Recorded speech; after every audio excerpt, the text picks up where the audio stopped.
Now, the G20 summit, which lasted for 2 days, brought together leaders from the world's top 20 economies, including representatives from the European Union, the African Union, and various multilateral financial institutions. This year's meeting had the theme, Building a Just World and a Sustainable Planet. Leaders engaged in discussions on combating hunger and poverty, reforming global governance institutions, and promoting sustainable development and energy transition. President Bola Tinubu also held bilateral meetings on the sidelines of the summit to advance Nigeria's socio-economic reforms, particularly in the areas of agriculture, energy, and infrastructure. Let's talk this through by speaking in the studio with a strategy consultant and public affairs analyst, Kenny Adenugba. Thank you so much for joining us. Good morning. TVC Good morning. Breakfast. It's good to see you after quite a long time. Well, that's on my own side. We also have joining us from Abuja by Dr. Sirajo Yakubu, a political analyst and head of public and international law at Nile University. It's good to see you, Dr. Sirajo. Thank you very much for having me here in the studio. So I'd like to start off with you from Abuja. You know, President Tinubu was specifically, invited by the Brazilian president. Do you think that the invitation to the G20 actually underscores Nigeria's growing global recognition as, let's say, Africa's largest economy? Yes, of course, this is a strong indicator that Nigeria is very relevant in the global affairs. Being the largest economy in Africa, being the most populous country in Africa, being the giant of Africa in terms of everything, even in terms of diplomacy, Nigeria has played significant role, if you could remember, in the process of liberating a lot of African states from colonialism. And as at present, even though we are experiencing some economic downturn, but Nigeria remains very strong in terms of economic development, in terms of being a market, the largest markets in Africa because of its population, about 230 million people here in Nigeria. And like the president said, about 70% of Nigerians are youth who are between the ages of, or maybe the age of 30 downward. And they constitute a workforce for any serious investor in Nigeria, a cheap labor for that matter. So going to the G20 meeting on the invitation of the Brazilian president is a confirmation of Nigerian status in Africa and in the world. And I think Nigeria needs to be considered seriously by international investors to come and invest here, not just only to see Nigeria as a market, but Nigeria can serve the role that China is playing at the moment, providing cheap labor for manufacturers. And that's what we actually need in Nigeria now, so that we can come back to our past glory, because Nigeria used to be a manufacturing hub before things went bad, and then we become consumer nation. In the past, even the cars we were using were locally produced here. Most of them, Peugeot, Volkswagen, and so on and so forth. The investors still have this opportunity in Nigeria, because in Africa, you cannot find any nation like Nigeria that has a teeming population of youth, well-educated, well-trained, artisans as well, who are ready to work. And Nigeria provides conducive atmosphere, I think, for foreign investors to come and invest. That's right. Because if you look at it, even the requirements for investment visa, the Nigerian requirement is actually the lowest when it comes to the fund that the investors must bring for them to get permanent residency in Nigeria. The issue of tax, the issue of tax relief, then the legal arrangement that we have You know, in Nigeria, a foreign investor, when coming to Nigeria, will approach just a one-stop shop, which is already provided. You find everybody there. You find the IC, the investments and promotion. All right, Dr. Yakubu. You find the immigration and so on and so forth. Right. You've mentioned some, key important things that, Nigeria sort of signifies as a member of all these, world nations. But let's put you on hold for a minute and come back to the studio. They mentioned some important things at the summit, talking about poverty, inequality, governance, terrorism. These are issues that are peculiar to Nigeria, you would also agree. But how do we leverage on this opportunity, especially looking at Nigeria's significance? Dr. Yakubu mentioned that Nigeria can also play the role of China at this point. How do we leverage on this, seeing that we're not a permanent member of the G20? Well, thank you very much. It's good that we were actually invited in the first instance. Right. In Africa, we weren't the only one. It wasn't only Nigeria that was invited. You have Angola, you had quite a number of others. And over the years, Spain is not a member of the G20, but has consistently been invited as well. One of the things this has done for us is to give us a voice at the table. That's the reality. And what Dr. Yakubu said is quite true about the population. We have the teeming population. However, the question to begin to ask sometimes is, how did we get to the point where we became an importing nation, or a consuming nation? I think those are the things we need to start looking at more, which today I think the present government is also looking at how to industrialize the nation better. Yeah. With the issue of energy, which is critical, because there's no way you want to talk about manufacturing or scaling manufacturing, so to say, without talking about the energy sector and making the energy environment vibrant for industries to thrive. It's critical. And part of the takeaways from this summit is that energy focus. And so far, Nigeria has been going on that trajectory gradually. And I want to believe that the takeaway from here is to also look at a number of things that Nigeria can take advantage of. For example, I mean, we've been there. And then we talk about bilateral agreements, yes, bilateral discussions on how we can leverage on the global powers. Don't forget that within the G20 today, as we have it, you have two other blocks, economic blocks and governance blocks. Yeah.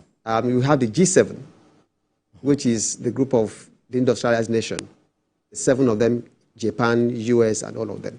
Now, then you then have the BRICS as well. So all of these come together. And so under the G20, you have 2 other blocks, economic blocks, that are doing well and are also trying to look at how there can be a multilateral approach to global governance. And so Nigeria has a lot to gain from this summit, really, because we can take learnings from other nations that have been there ahead of us. We're developing. We can't say we're developed as a nation. However, in Africa, we're pivotal to the growth of the continent, no matter what anybody says. Because if Nigeria doesn't cut it and doesn't get it, then the continent still, is going to still grapple with a whole lot of stuff. So for now, I think that when it comes to the issue of poverty and then inequality, right, it's critical that we begin to look at that. And one of the things I keep saying is this: you want to talk about inequality, but we must also consider the inequitable, let me put it that way, inequitable approach and lack of balance in that regard when it comes to like the G7 kind of thing, where you then talk about what they've done to Africa, because Africa still remains the resource provider. And we must change that narrative. It's very important that we change that narrative. It's not just for us to produce, provide resources. And it's not just providing the resources are taken away from you. Now, the issue here is this: if you look at between Canada and Nigeria, it's interesting that this week I found out that there is no particular trade agreement that has been completed. We had a FIPA trade agreement in 2014. 10 years after, it's not been signed. It's not been signed. They keep saying it's still in process. The process of ratification is still on 10 years after. Whereas we look at the economy, between Nigeria and Canada, we have about 3.6 billion trade balance, trading. And what's the balance of trade in that? We give out cocoa, we give out a few oil and what have you, and mineral fuel and what have you. What do they get? Yeah. What do they get in return? What comes to us as import? Are we able to bring in from there? Maybe cereals and a few other things. Now, those are the challenges we have. And we're talking of Brazil the president of Brazil inviting us to this summit. If you look at the balance of trade, it's not so bad, really, because we are one of the major relationship business trade partners with Brazil as well. And what we have, as at this year, as at June, I think our balance of trade was positive with Brazil this year. But as at November this year, it went into negative. About $45 million lower or so, less of what the business trading we did, which means that we imported more than they exported from us. And so we need to start looking at those balance of trade and see how we can actually take advantage of this as a nation. Absolutely. Also looking at the multilateral relationships and the multilateral institutions, so to say. That's why you have the African Development Bank invited as well. And then, of course, the Latin America and Caribbean business, what's it called? Also invited. The bank was also invited. So you realize that we can take advantage of all of these things. That's right. And Nigeria, interestingly, has been on that trajectory, particularly when it comes to energy, when it comes to poverty alleviation, when it comes to looking at the areas that the G-20 is talking about. We have a lot to gain. We just need to actually begin to pinpoint the areas where we need that collaboration. That's the question I would like to ask Dr. Yakubu, Dr. Sirajo. Well, if you look at President Bola Tinubu, he said Nigeria demonstrates a solid commitment to realizing the Sustainable Development Goals. That's the SDG 1, which focuses on eradicating poverty, and then the SDG 2, which aims at achieving zero hunger. But if you look at the current situation in the country, it's quite, it's worrisome for a lot of Nigerians. A lot of people have been driven into poverty ever since the pronouncement of the removal of fuel subsidy and all of that, and some of the attendant, issues that are related, causing these challenges for Nigerians. What would you say this administration is doing in order to ensure that Nigeria or Nigerians are able to, feed, when food is on the table for a lot of Nigerians, and they feel like, yes, other indices are going on, but how much commitment would you say this administration is demonstrating to achieving this? Thank you very much. I think one important thing that the president has done is that he was not hypocritical at that summit. He did not deny the fact that there are problems of hunger and poverty in Nigeria. He declared it, and he even sought for help. This is very good start, if I would say that, because for someone to actually admit that there is a problem in itself is a progress made. Secondly, I think the president have, in an effort to reduce hunger and poverty in this country, he has distributed, the federal government, he has ordered the federal government to distribute fertilizers, and that was distributed. I am aware of that. They were sent to the states, and these fertilizers were sold at a much cheaper price to farmers. Then, in an effort to ensure that everybody goes to farm, even areas where we have issues of banditry, like in the Northwest, the combined effort of the state governments and the federal government yielded result actually.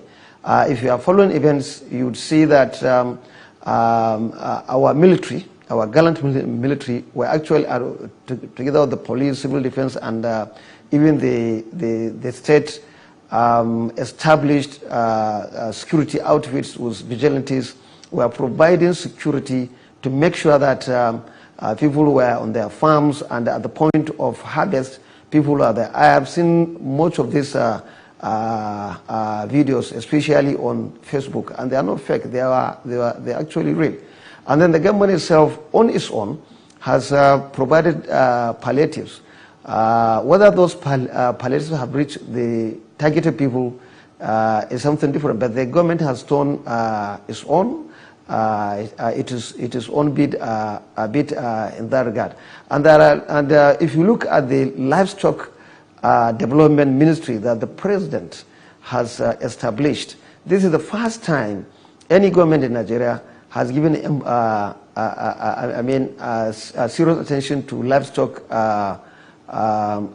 development, which is part of agriculture, which is aimed at alleviating hunger, and by that achieving the SDGs as we mentioned. And if you look at the issue of these livestock, actually Brazil and Spain are the biggest exporters of livestock to Saudi Arabia. You know, annually in Saudi Arabia there is Hajj, and this Hajj requires the pilgrims to slaughter ram after completing the rituals, and they are making a lot of money there. So if you look at it, what the government is trying to do, the present government is trying to do, is trying to develop that sector so that we can compete favorably, especially that Nigeria is a strategic partner to Saudi Arabia, to compete in that area so that we can get a fair share of our own revenue from that religious activity in Saudi Arabia. By that, we will achieve two things. One, domestically, the meat production and other dairy production will go a long way in ensuring that hunger is reduced. And then secondly, by exporting those products, people, citizens will be encouraged to engage in husbandry, and that will also alleviate poverty. On the other hand, government has been trying to, come up with programs and policies aimed at poverty alleviation. I was aware that before the minister, current minister of Niger Delta, not Niger Delta, the Ministry of Regional Development was moved from the Ministry of Steel Development. He had a plan of actually training youth, which has been advertised anyway, and Nigerians, young Nigerians applied to be trained on welding, and this welding, not just common welding of doors and doors, no, but welders that will serve oil industry, welders that will even learn how to do underwater welding. So you. Yeah, so land on your thoughts, yes, because of our time. So we need to quickly, race on some of the things. Yeah. Thank you. So, and there are a lot of programs aimed at engaging the youth, training the youth on so many vocations, so that they'll be able to depend on themselves. So I think what the government needs to do is actually to ask the ministers to actually come out clearly and inform the citizens what steps the government is doing. Some of these steps that are being taken are not known, and by the time by the time the ministers speak, people will understand that President Tinubu is not just insensitive to what is happening. In fact, he is even trying to relieve the suffering of Nigerians. Given the fact that, yes. We'll be back to you in a minute. Let's come back to the studio. Well, you mentioned earlier about potential for investment. Absolutely. I mean, the question we should be asking is how willing these nations are to invest in Nigeria, looking at our current realities. We were able to get India to invest at the last summit, and we could see the recent visit, which some believe is a fall-off from that summit. Absolutely. But our position within the G20, does it really strategically position us in a way that we will get investment? Yeah, it's not far-fetched. One, I don't know where people and how people actually came to the point to say that Nigeria is not investor-friendly, neither that we are able to attract investment and support. The G20 summit just showed something. One, that we have what it takes to actually, interact strongly with international partners. That's critical. And we have this. We have an energy transition plan that started in 2021, and that is quite critical for us. And also, don't forget that the international community is also watching. And just like Dr. Sirajo said, by the time a number of things come to light, we will see that this government, it may be tough right now, but we will all see that this government actually means well for the people to want to first to pull us away from the brink and then begin to establish sustainable issues that whether this government is in power or not, we will be able to have a strong footing as a nation. And I can tell you that we need to have that access to finance. It's very important for us in the light of our energy transition plan, in the light of the need for us to have affordable energy by 2030. And according to that plan, it says by 2060, we should be able to have zero emissions, so to say. But we need that finance. And being at the But do you not think that that's a tall order? Because even this ongoing COP29, where you see the chairman also touting, talking about carbon emission, is still touting fossil fuel to others. It doesn't look like there's that much commitment. It's just talk shop. Now, I would say this. I think the president even said it one day, and he said it clearly. When people actually are the ones who generate more emission, now come to Africa and make us look like we're the problem of the global climate or the ecological challenges, then there's a need to let them realize that they actually have a role to play. It's very easy to turn us into the whipping boys to say we're the ones majorly creating the problem. But we must understand that the advanced economies actually create more of this problem when it comes to climate challenges. So fossil fuel, the truth is fossil fuel will not go away just in a flash. Not even in 2060. Not even in the 2060. By 2060, it will reduce. Okay. But you won't wipe it off. Because the reality is, whether you agree or not, those who have the fuel, who still have the, who still have the reserves, will still have to find a way. So it can be converted. There are a lot of things that can be done with whatever we have with the crude. However, it's going to take a number of time. We're talking of the next 40, 50 years. We will then look at it being better. It can't be totally wiped off. And talk of zero emission, I don't know how we're going to be able to achieve that globally, even in the next 40, 50 years, because there will be emission, whichever way you want to look at it, is to be able to manage it in a way as to ecologically becomes more sustainable. That's right. As a people and as the entire planet. So the planet needs all of us. But this nation, this government is looking at opportunities to be able to harness and attract those investment and also support from international lending agencies. And that's critical for us to succeed. Very quickly, before we wrap up, although I would love for both of you to quickly react to this, but Dr. Sirajo, very quickly, the imminent return of President-elect Donald Trump, was on many minds of the G20, especially the leaders and all of that. With Trump is an open book, but then you cannot, to some extent, predict what he could do. How do you think the G20 is preparing for the second coming of Trump, and how should Nigeria also prepare to, welcoming Donald Trump to the political milieu in this world? Well, this is a difficult question to answer, actually. Just like you said, President Trump can be unpredictable sometimes, but he's more predictable so many. He's more predictable than many other world leaders because his stance on climate change is very, very clear. Nobody can doubt it. He doesn't believe in cutting emission. He believes in making more products for the companies in the United States to produce more and so on and so forth. But Nigeria, I think we have to cultivate President Trump because he's a very strong-minded person. He's somebody who, if he wants something, he will go extra mile to get it. And if he gives you support, you can rely on his words. So I think President Trump should be taken by Nigeria as a strategic partner hello? Yes, carry on. So it can be, yeah.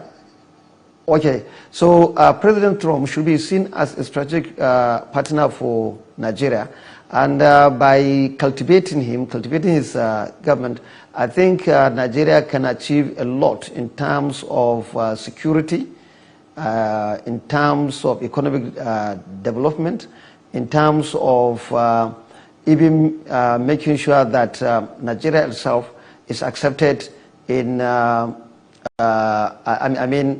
is admitted into G20 as a member, because that is critical for Nigeria, getting the membership of G20. But however, we must also in Nigeria put our acts in order. We know Trump can directly attack presidents of what is going on in their own country internally. So I think we have to buckle up. We have to do more to show that Nigeria is mindful of the situation in his country and is taking steps and trying its best to make sure that its citizens live at least comfortably, and is ready to develop its economy and give room for other international players who want to come and invest in Nigeria to do so. All right, Doctor, we'll come back to you in a moment.